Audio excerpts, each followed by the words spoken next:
அனைவருக்கும் வணக்கம். என் பேர் கிருஷ்ணபிரியா. நான் டயட்டீஷியனாக இருக்கேன் எஸ்பிடி ஹாஸ்பிட்டலில்.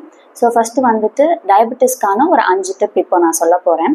ஃபஸ்ட்டு பார்த்துட்டிங்க அப்படின்னா, சிறுதானியங்கள் கொஞ்சம் உணவில் சேர்த்துக்கோங்க. எந்த ஒரு சிறுதானியமாக இருந்தாலும் அதை உணவில் சேர்த்துக்கலாம்.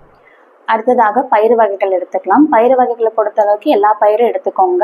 அசைவத்தில் வந்து பார்த்துட்டிங்கன்னா சிக்கன், மீன் தாராளமாக எடுத்துக்கலாம். சிக்கனோட அளவு வந்து பார்த்துட்டிங்கன்னா 4லேருந்து 5 பீஸ் வரைக்குமே எடுத்துக்கலாம். அடுத்ததாக பார்த்தீங்க அப்படின்னா பழங்களும் காய்கறிகளும் வந்து பச்சை காய்கறிகள் எல்லாமே எடுத்துக்கலாம். பழங்களை பொறுத்த அளவுக்கு பார்த்தீங்கன்னா ஆப்பிள் வந்து பெரிய ஆப்பிள்னா அரைவாசி சாப்பிடுங்க, அதாவது மாவு ஆப்பிளாக இருக்கும்போது.